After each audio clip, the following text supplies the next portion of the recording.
विष्णु नाम दिलो प्रिय बलो राम राजा नाम रखे भक्तो श्री राम। দিনের বেলায় হরি হরি আর এদিকে স্বামী রাত্রে করে গরিব মানুষের টাকা চুরি। ব্রেকিং নিউজ, নির্বাচনের আগে 100 কোটি হস্তান্তর করেছিল দেবরাজ চক্রবর্তী। 100 কোটি, 100 crores। ভরসা রাখিস হবে হবে।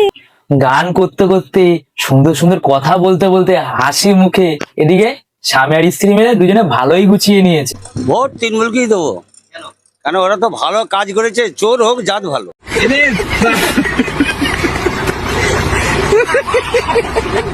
অদিতি মুন্সি কি তার স্বামীর দুর্নীতির দায়ও নেবেন? তিনিও কি জেলে যাবেন তার সঙ্গে? আমার রাজনীতিতে রাজার নাম ভগবান শ্রীকৃষ্ণ। আমি জানি কারোর কোনো মানুষের উপরে এই বিচারদণ্ড থাকে না। আমি তাকে মানি, তিনি যে দণ্ড দেবেন আমি মাথা পেতে নেব। মুখের চেহারা দেখে কতটা নিরীহ লাগছে দেখো, কিন্তু ভাবতে পারো এনারই স্বামী 1300 কোটি টাকা সম্পত্তি করে ফেলেছে শুধুমাত্র একজন তৃণমূলের সামান্য কাউন্সিলর হয়ে। তৃণমূলের একজন লোকাল নেতা 1300 কোটি। যে দেবরাজ চক্রবর্তী গ্রেফতার হয়েছে তার সম্পত্তির পরিমাণ শোনা যাচ্ছে 1300 কোটি টাকা। একজন তৃণমূলের লোকাল নেতা। ভারতের ক্রিকেটার বিরাট কোহলির সম্পত্তি হচ্ছে 1000 কোটি টাকার কিছু বেশি, কিন্তু এনার স্বামী সামান্য একজন তৃণমূলের কাউন্সিলর 1300 কোটি টাকা সম্পত্তি করে ফেলেছে। ভরসা রাখিস হবে হবে। এবং শুধু তিলক কাটলেই মানুষ ভালো হয়ে যায় না। ওই যে কথায় আছে না, অতি সাধু চোরের লক্ষণ। চোর হোক জাত ভালো। ভাই অদিতি মুন্সি ভোটের আগে বলেছিল স্বামী যদি জেলে যায় তাহলে আমিও স্বামীর সাথে জেলে যেতে প্রস্তুত আছি। কি ভালোবাসা! আমি তাকে মানি, তিনি যে দণ্ড দেবেন আমি মাথা পেতে নেব। আর একজন স্ত্রী হিসেবে যদি আমার স্বামীর অভিযোগ ওরা যারা করছে সেটা যদি প্রমাণিত হয়, হ্যাঁ, আমি আমার স্বামীর সাথে জেলে যেতেও রাজি আছি। উনি বলেছিলেন স্বামীর সাথে জেলে থাকবেন, আর এখন মনে হচ্ছে উনি বৃন্দাবনে পালিয়ে গেছেন। পালিয়ে গেলেন অদিতি মুন্সি। হ্যাঁ, দেবরাজ চক্রবর্তী, স্বামী দেবরাজ চক্রবর্তীর গ্রেফতারের পরেই ফ্ল্যাটে তালা দিয়ে পালিয়ে গেলেন অদিতি মুন্সি। এমনও হতে পারে স্বামী গ্রেফতার হয়েছে সেটা দেখে উনি হয়তো এখন হরিনাম সংকীর্তন করতে করতে বৃন্দাবনে পালিয়ে গেছে। তো হয়, হ্যাঁ, আমি আমার স্বামীর সাথে জেলে যেতেও রাজি আছি। পালিয়ে গেলেন অদিতি মুন্সি। बस हवा निकल गई। আরে আমাদের যে 5 বছরে আমরা যা কাজ করতে পেরেছি সেটা মানুষের কাছে পৌঁছে দেওয়ার চেষ্টা করেছি, যার মধ্যে কি হয়েছে, কতটা কাজ হয়েছে, আগামীতে কতটা কাজ হবে তার সমস্ত বিবরণী আমরা তার মধ্যে তুলে ধরেছি। ভাই বাবুল শুক্রের একটা গান খুবই মনে পড়ে যাচ্ছে, দিদির পায়ে হাওয়ায় চটি বাকিরা সব কোটিপতি। কিভাবে 1300 কোটি সম্পত্তির মালিক দেবরাজ অদিতি? তো এই মিথ্যাটাকে বহন করার মতন যিনি উপরে আছেন তিনি সবটা দেখছেন, তিনি সবটা শুনছেন। আমি সেটাই বিশ্বাস করি, কারণ আমি মনে প্রাণে একজন ঈশ্বর ভক্ত।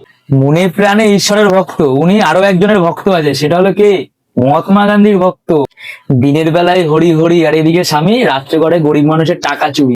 ভাই এদিকে অদিতি মুন্সি দিনের বেলায় হরিনাম করছে কপালে একটা চন্দনের ফোঁটা নিয়ে, আর এদিকে স্বামী পেছনে পেছনে ভালোই বস্তা বস্তা টাকা পয়সা কারি কারি করে রেখে দিচ্ছে। দেবরাজ চক্রবর্তী লুট, টাকা তোলা, সিন্ডিকেট, তোলাবাজি, তার সঙ্গে সঙ্গে খুন। এরা দুজনে মিলে যা 5 বছরে যা সম্পত্তি করেছে, যা কামিয়েছে, সেগুলো সব অন্নপূর্ণা যোজনার মাধ্যমে সাধারণ গরিব মানুষের মধ্যে বিলিয়ে দেওয়া উচিত। ফের বিধায়ক হলে প্রথম কাজ কোনটা হবে? আমাদের অনেকগুলো কাজের এজেন্ডা রয়েছে, যেরকম যেরকম বাড়ি পরিষ্কারের মতন একটা র্যান্ডম প্রসেস হচ্ছে বিধানসভার রাস্তাঘাট, ড্রেনেজ, আলো, জল। এটা একটা র্যান্ডম প্রসেস। ভাগ্যিস 2026-এর বিধানসভায় এরা হেরে গেছে, যদি আবার যদি ভুল করে জিতে আসতো তাহলে 1300 কোটি টাকার পেছনে আরেকটা শূন্য যোগ করে দিতে হতো। কিন্তু নির্বাচনী প্রচার একটা দায়িত্ব এবং সাধারণ মানুষের এক্সপেকটেশন সবকিছু নিয়ে আমরা অবশ্যই একটু ব্যস্ততার মধ্যে দিয়েই যাচ্ছি। এটা স্বামী না আসামি? অদিতি এখানে 5 বছর বিভিন্ন ক্ষেত্রে একটা আপনজনের মতন করেছে, মানে সাধারণ মানুষের সাথে খুব ভালোভাবে আপনজন করে ফেলেছে সবাইকে।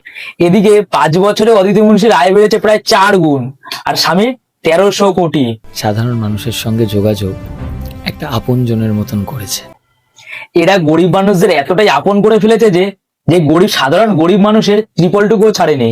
রাজারহাট গোপালপুরের প্রাক্তন তৃণমূল বিধায়ক অদিতি মুন্সির বাগুইহাটির বিধায়ক অফিসে প্রচুর তার সামগ্রী উদ্ধার। আর এই ছবিটা তো নতুন এমনকি বিধায়ক অফিসে কি সব জল খাওয়ার জন্য কাচের গ্লাসও পাওয়া যাচ্ছে। পাননি। আর এবার কার বাড়িতে, কোন অফিসে না তৃণমূল বিধায়ক অদিতি মুন্সির বাগুইহাটির তা উদ্ধার করতে রাজারহাট গোপালপুরের বিধায়ক তরুণজ্যোতি তিওয়ারি তিনি পৌঁছে গিয়েছেন। দেখো মধুমন্তী সেই ছবি।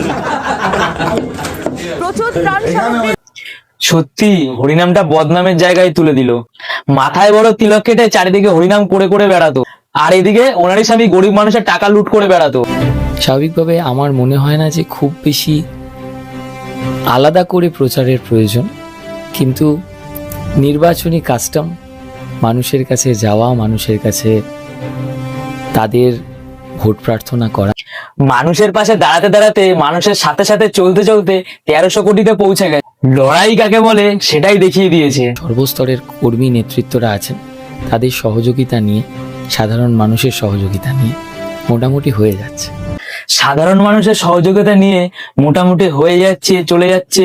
লড়াই কাকে বলে দেখিয়ে দিয়েছে। কি মনে হচ্ছে, লড়াই সহজ কঠিন নাকি মনে হচ্ছে? আমি না, আমার ডিকশনারিতে লড়াই এই শব্দটা নেই। আমি লড়াইটা বুঝি না, আর কারণ আমাকে দেখে মনে হয় না কি যে আমি লড়াই করতে পারবো। ওনার ডিকশনারিতে নাকি কোনো লড়াই বলে শব্দই নেই, আর এদিকে না লড়াই করেই গত 5 বছরে আয় বেড়েছে 4 গুণ। আর লড়াই করলে কি যে হতো ভগবানই জানে। আমি লড়াই করি না, আমার কাছে একদম পুরো অন্য ডেফিনেশন। আমার কাছে রাজনীতি মানে কোটান কোট যে ট্রেন্ড দেখা যায় বা কিছু, সেইগুলো আমার কাছে হরিনাম সংকীর্তন করতে করতে 100 কোটিতে পৌঁছে গেছে। তাই তো বাবুল সুপ্রিয় বলেছিল, দিদির পায়ে হাওয়াই চটি, বাকিরা সব কোটিপতি। ভাই সামান্য একজন কাউন্সিলর হয়ে 1300 কোটি টাকা কামিয়েছে, 1300 কোটি টাকা। আমার কাছে নিতান্তই, যেহেতু আমি এই বিধানসভারই বাসিন্দা, আমি অঞ্চলের মেয়ে এবং এই অঞ্চলেই আমার বিয়েও রাখিস হবে হবে ওরে মন হবে হবে। কীর্তন করতে করতে, সুন্দর সুন্দর কথা বলতে বলতে সাধারণ মানুষকে টুপি পরিয়ে এদিকে দুজনে মিলে ভালোই কামিয়ে নিয়েছে। শোনা যাচ্ছে 1300 কোটি টাকা একজন তৃণমূলের লোকাল নেতা। ভাই আমরা তৃণমূলীদের মুখে দিয়ে শুনতাম উন্নয়ন আর উন্নয়ন, উন্নয়ন আর উন্নয়ন, উন্নয়নের চারিদিক বন্যায় ভেসে যাচ্ছে। গত 5 বছরে এত উন্নয়ন করেছে যে সোজা 1300 কোটিতে পৌঁছে গেছে। ভাই অদিতি মুন্সি আর দেবরাজ ভগবানকে সামনে রেখে মানুষকে এত বোকা বানাতো, ভগবান ওদের শাস্তি দেবে কিনা জানি না, কারণ উনি নিজেই তো বলতো। আমি জানি কারোর কোনো মানুষের উপরে এই বিচারদণ্ড থাকে না, আমি তাকে মানি, তিনি যে দণ্ড দেবেন আমি মাথা পেতে। ভাই এদেরকে ভগবান শাস্তি দেবেই বা কি করে?